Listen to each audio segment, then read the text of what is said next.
दोस्तों, रोज़ाना सुबह की शुरुआत के साथ ही भगवान हमारे दिन में 24 घंटे क्रेडिट कर देते हैं और उन 24 घंटे को हमें देखना होता है कि किस तरीके से प्रोडक्टिव बनाना है या उनको ऐसे ही वेस्ट कर देना है। तो मैं अपने दिन को किस तरीके से प्रोडक्टिव बनाती हूँ वो आज के वीडियो में आप सबके साथ में शेयर कर रही हूँ।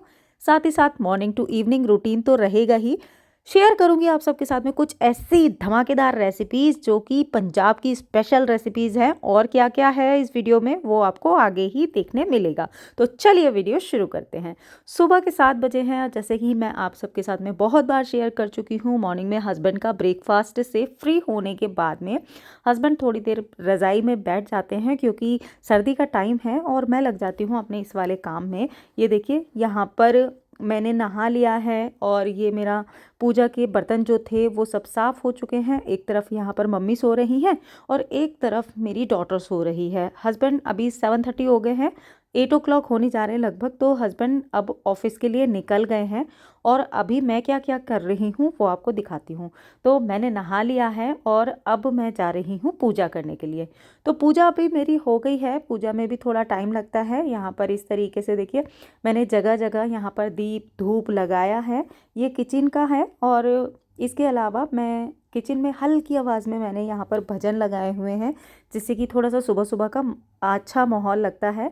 ठाकुर जी को सुबह सुबह हस्बैंड ना दूध का भोग लगाते हैं, उसके बाद में मैं ड्राई फ्रूट का भोग लगाती हूँ। और यहाँ पर भी मैं, चूँकि कृष्णा जी के सुंदर सुंदर प्यारे प्यारे हाथ रखे होते हैं, तो यहाँ पर भी एक दिया जला देती हूँ। यह है मेरा तुलसी वाला एरिया। तुलसी कॉर्नर में भी पूजा की है, तो इतनी जगह मैंने आज दिया लगाया है, धूप बत्ती लगाई है, पूजा वगैरह सब कर ली है। वापस से आ गई हूँ किचन में और बना रही हूँ ब्रेकफास्ट। अभी अन्वेषा और मम्मी को उठा रही हूँ और तब तक मैं ब्रेकफास्ट से फ्री हो जाऊँगी। मैं कोशिश करती हूँ कि 10 बजे से पहले मेरी सफाई भी हो जाए और मेरा ब्रेकफास्ट भी कंप्लीट हो जाए और जो मेरा लंच की तैयारी होती है वो भी हो जाए। तो इसीलिए मैंने दूसरी तरफ यहाँ पर चने बॉईल करने के लिए रखे हैं और मैं एक तरफ दलिया भी बना रही हूँ, क्योंकि मुझे पता चला कि फरमाइश है कि भाई दलिया बनाना है। तो मैंने दलिया भी यहाँ पर एक साइड में चढ़ाया हुआ है पतीले में और दूसरे साइड में मैं बना रही हूँ पोहा।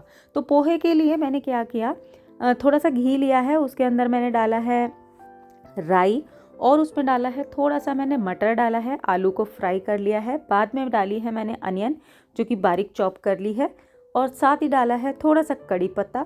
कड़ी पत्ता मैं बाद में डालती हूँ, इससे इसका फ्लेवर बहुत अच्छा आता है। थोड़े से पीनट्स भी डाल करके फ्राई कर लिए हैं मैंने साथ के साथ, और डाले हैं थोड़े से चॉप मैंने काजू बादाम किशमिश, और डाले हैं थोड़ी सी मिश्री रखी हुई थी मैंने तो वो ही डाल दी है।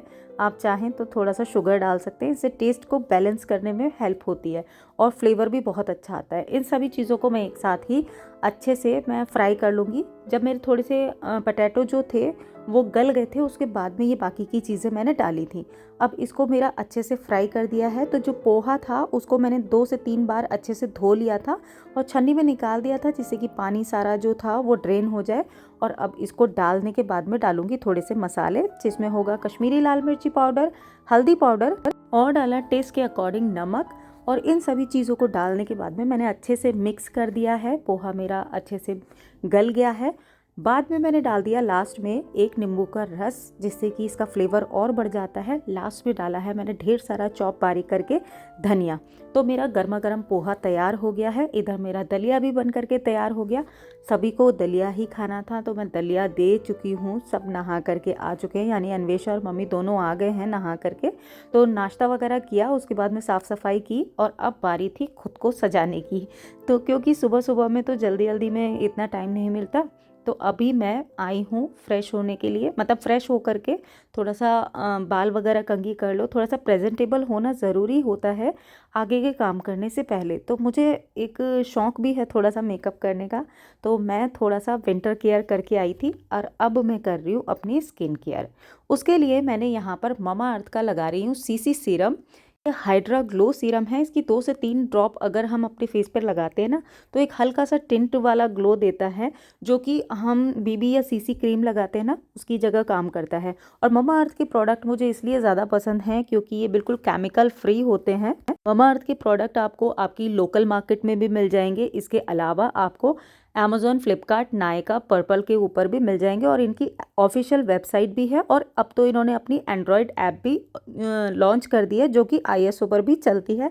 iOS और iOS और एंड्रॉयड दोनों पर चलती है। और जितना प्लास्टिक वो यूज़ करते हैं उतना ही रिसाइकल भी करते हैं। 2025 तक उन्होंने 1 मिलियन ट्री प्लांट करने का एक इनिशिएटिव लिया है। अगर आप उनका कोई भी प्रोडक्ट परचेस करते हो ना, तो वो आपके ऑर्डर को एक पेड़ से लिंक कर देते हैं और उसकी जियो लोकेशन आपको भेज देते हैं। तो इस तरीके से आप इनडायरेक्टली भी पेड़ लगाने में मदद करते हैं। तो अगर आप ये प्रोडक्ट परचेज करना चाहें तो आप मेरा कूपन कोड अन्वेषा 2024 यूज़ कर लीजिएगा और आपको इसके ऊपर 20% का डिस्काउंट भी मिल जाएगा। ममाअर्थ का ये सीसी हाइड्रा ग्लो सीरम इतना बढ़िया है, मैंने पहली बार कोई इस तरीके का सीरम देखा है जो मुझे बहुत पसंद आया। और मैंने ना फर्स्ट टाइम कोई सीसी सीरम यूज़ किया है। ये पूरा फुल कवरेज देता है और पूरे दिन आपके फेस पर बहुत अच्छे से लगा रहता है। एक हल्का सा बहुत ही नेचुरल ग्लो देता है। क्रीम लगाने के बाद में, बेसिक मेकअप करने के बाद में मैं लगाती हूँ ये लिप चिक एंड आई टिंट है जो कि ममाअर्थ का ही है और इसमें विटामिन सी है जो कि आपके लिप्स को, आपकी आईज़ को, आपके चिक्स को बिल्कुल मॉइस्चर रखता है। और इसमें काफ़ी सुंदर सुंदर से कलर हैं। बबलगम पिंक है, बीटरूट है और काफ़ी सुंदर सुंदर कलर हैं। आपको लिंक नीचे डिस्क्रिप्शन बॉक्स में मिल जाएंगे तो आप चेक कर लीजिएगा। अगर आप मेरा कूपन कोड यूज़ कर लेंगे तो 20% आपको डिस्काउंट मिल जाएगा। आप अपने लोकल मार्केट से, लोकल स्टोर जो होते हैं ना, वहाँ से भी परचेज कर सकते हैं। और ममाअर्थ एक इंडियन ब्रांड है तो इस तरीके से रेडी होने के बाद में खुद को भी बहुत अच्छा फील होता है और आपका दिन जो रहता है आगे का वो प्रोडक्टिव बना रहता है। अब मैं एक बार ही तैयार होती हूँ, इससे बेनिफिट ये होता है कि मुझे मार्केट जाना है, आसपास कहीं जाना है, किसी काम से जाना है तो मुझे बार बार तैयार नहीं होना पड़ता और एक्स्ट्रा एफर्ट भी नहीं लगाने होते और देखने में खुद को भी अच्छा लगता है। मैं बहुत ज़्यादा मेकअप तो नहीं करती लेकिन हाँ, जो लिपस्टिक, काजल, बिंदी वगैरह रहती है वो तो लगाती ही हूँ। ऐसा अच्छा भी लगता है और घर की महिलाओं को रेडी होकर के रहना होता है। मुझे तो बाय द वे मार्केट जाना था तो मार्केट से आई हूँ। डेली ही मार्केट का काम रहता है तो समय रहते अगर आप घर के पेंडिंग काम निपटा लेते हैं तो आप बाहर के भी काम कर सकते हैं। जैसे कि आज ग्रोसरी और वेजिटेबल का थोड़ा बहुत काम था, वो मैं करके लेकर के आई। आज आपके साथ में शेयर कर रही हूँ 2 तरह के मसाला मिल्क हैं, आप इनको ज़रूर बनाइएगा। उसके लिए लगभग 1 चम्मच के करीबन मैंने ली है इलायची और इनको कूट करके इनका छिलका अलग कर रही हूँ। और क्या क्या इंग्रेडिएंट लिए हैं वो आपको आगे बताऊंगी। अपने प्रोडक्टिव दिन की शुरुआत करने से पहले अपने दिमाग को ट्रेन करना बहुत ज़्यादा ज़रूरी होता है। और ये मैं ऐसा इसलिए कह रही हूँ क्योंकि हम शारीरिक रूप से तो बाद में थकते हैं, सबसे पहले मानसिक रूप से थक जाते हैं। आप ये नोटिस कीजिएगा कि जब हमारे पास ढेर सारा काम होता है और हमें करना ही होता है एक डेडलाइन के अंतर्गत, तो हम उसको बहुत फटाफट कर लेते हैं क्योंकि हमारे माइंड उस हिसाब से ट्रेन रहता है कि ये काम ख़त्म किए बिना हमें आराम नहीं करना, या हमें कहीं जाना होता है तो हमारा काम कैसे फटाफट से ख़त्म हो जाता है। उसी तरीके से अगर हम अपने काम को जल्दी करने के लिए अपने माइंड को ट्रेन करेंगे ना तो शारीरिक रूप से इतना नहीं थकेंगे। अगर आप घर के छोटे छोटे कामों को नोटिस करेंगे कि ये इतने बड़े बड़े काम हैं तो आप यकीन माने छोटे छोटे कामों में भी आप बहुत जल्दी थक जाएंगे। दोस्तों, दिन को प्रोडक्टिव बनाने के लिए ना एक बहुत ही सिंपल और बहुत ही आसान लेकिन बहुत ज़्यादा कारगर टिप मैं आप सबके साथ में शेयर कर रही हूँ। इसको अगर आप फॉलो करोगे ना तो आप बहुत हद तक अपने काम कर पाओगे। सुबह उठने के बाद में वैसे तो इतना टाइम नहीं होता है कि हम उसको लेकर के लिस्ट बनाएं, लेकिन फिर भी हो सके तो एक लिस्ट ज़रूर बना लेना, क्योंकि बहुत सारे काम ऐसे होते हैं हम सुबह सुबह याद रहते हैं लेकिन शाम तक हम उनको भूल जाते। जब रात को हम सोने चलते हैं ना तब हमें याद आता है अरे ये काम तो रह ही गया। तो इसलिए मैं काफ़ी सालों से ऐसा कर रही थी, इस करके मेरी भी प्रैक्टिस बन गई ही है। तो अब तो इतनी ज़रूरत नहीं पड़ती, लेकिन फिर भी मैं क्या करती हूँ, मैं लिखती तो नहीं हूँ लेकिन हाँ, मैं एक वॉइस नोट बना करके खुद को ही भेज देती हूँ। उससे क्या रहता है ना कि कोई भी काम मिस होने के चांसेस बहुत ना के बराबर होते हैं, क्योंकि अगर आपने दिन में किसी भी समय अगर वो नोट सुन लिया तो आपको याद रहता है। शुरुआत में क्या होता है कि अगर आप, जरूरी नहीं है आपने 10 कामों की लिस्ट बनाई तो आप सारे ही काम कर पाओगे, लेकिन शुरुआत में अगर आपने 40% अपने टास्क भी कंप्लीट किए जो डेली रूटीन के अलावा हैं, बहुत सारे काम ऐसे होते हैं ना जो हम सोचते हैं लेकिन हम नहीं कर पा रहे, तो अगर आपने 40% भी काम कर लिए हैं, ये टास्क कंप्लीट कर लिए हैं, तो दिन के एंड में अपने आप को एक ट्रीट जरूर देना चाहिए। और एक रिवॉर्ड या अवार्ड जिसको हम बोले, वो हमें ज़रूर देना चाहिए। कॉन्फिडेंस इससे बिल्डअप हो जाता है। और अगर आप ना कर पाए तो अपने आप को एक पनिशमेंट ज़रूर देनी चाहिए। पनिशमेंट ऐसा नहीं है खुद को मारना है, पनिशमेंट यानी कि जो अपनी सबसे पसंदीदा काम होता है या पसंदीदा चीज़ होती है उसको उस दिन के लिए आपको छोड़ना पड़ेगा। तो मैं पहले बहुत करती थी, लेकिन हाँ अभी ऐसा नहीं है, अब मैं कर लेती हूँ। लेकिन फिर भी मैं अपनी, क्या होता है ना कि देखिए लाइफ को जितना हम टफ बनाते हैं, रूटीन को हम धीरे धीरे करके जितना टफ बनाते हैं ना, उतना ही ज़्यादा हम प्रोडक्टिव होते हैं। अपना कंफर्ट जोन जो है ना उसको छोड़ना पड़ेगा। तो मेरे मखाने भुन चुके हैं और अब मैं बादाम को भी रोस्ट कर तो लेती मसाला हूँ। मिल्क बनाने के लिए मैंने 1 कटोरी बादाम भुने और 1 कटोरी मैंने ड्राई रोस्ट किए मखाने। उसके बाद में जो मैंने 1.5 स्पून ली थी सौंफ, उसको भी मैंने रोस्ट कर लिया है हल्का सा। अब एक सूखे मिक्सर ग्राइंडर जार में मैंने सबसे पहले डाले मखाना, जो कि 1 कप हैं और या 1 कटोरी हैं, एक ही नाप रखना है। 1 कटोरी मैंने लिए हैं बादाम। ये रोस्ट करने के बाद में ठंडे हो गए थे, उसके बाद में मैं यूज़ कर रही हूँ। 1 कटोरी मैंने डाला है यहाँ पे मिल्क पाउडर। मिल्क पाउडर डालने से इसका फ्लेवर बहुत अच्छा आता है और जो हमारा जो मसाला मिल्क बनता है ना, वो रिच और फ्लेवरफुल और क्रीमी बनता है। इसके बाद में जो हमने इलायची कूट करके डाली थी, वो भी मैंने इसके अंदर एज इट इज़ डाल रही हूँ। 1 कटोरी के करीबन ही मैं मिश्री ले रही हूँ, और आप अगर ले रहे हैं तो धागे वाली मिश्री लें, वो ज़्यादा अच्छी होती है। अगर धागे वाली मिश्री ना हो तो आप नॉर्मल शुगर का भी यूज़ कर सकते हैं या शक्कर भी ले सकते हैं। यहाँ पर मैंने 1 पिंच के करीबन लिया है केसर, और इसके अलावा जो 1.5 टीस्पून मैंने सौंफ को मैंने रोस्ट किया था वो भी लिया है।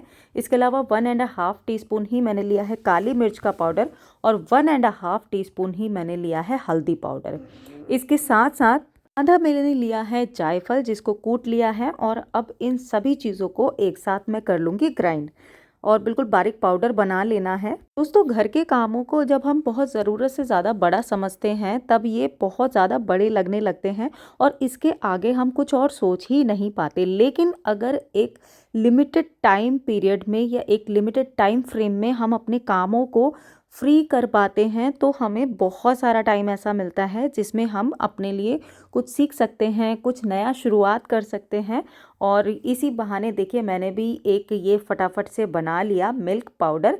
अब इस मिल्क पाउडर को यूज़ कैसे करना है वो आगे बताऊंगी। दूसरा तरीका है मसाला मिल्क को बनाने का, कि उसके लिए मैंने ली है शुगर, काली मिर्च का पाउडर, थोड़े से ड्राई फ्रूट, कच्ची हल्दी जिसको मैंने घिस लिया है, जायफल, केसर, और इसको लिया है मैंने मिल्क।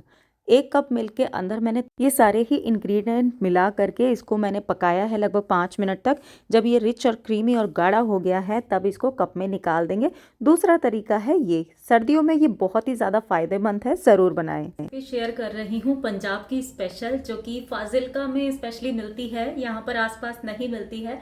और जब कोई खुशी का मौका होता है, कोई खास ओकेजन होता है, तभी ये मिठाई हम लोगों को खाने के लिए मिलती है। मुझे भी रियरली मतलब 3 या 4 बार अभी तक खाने के लिए मिली है यहाँ आने के बाद में। उसके बाद ही मुझे पता चला कि ये रेसिपी जो है वो बहुत ही ऑथेंटिक है, बहुत ही ज़्यादा यहाँ की मतलब पसंद की जाने वाली है। आसपास नहीं मिलती है यहाँ पर कहीं पर भी, फाजिल्का साइड में या जलालाबाद वगैरह के साइड में ये आसानी से मिल जाती है और वहाँ की स्पेशल रेसिपी है। तो मैंने सोचा आप सबके साथ में आज वो वाली रेसिपी शेयर करती हूँ पंजाब की। कुछ कुछ गुलाब जामुन की तरह होती है, लेकिन गुलाब जामुन नहीं है। मैं बात कर रही हूँ तोशे की।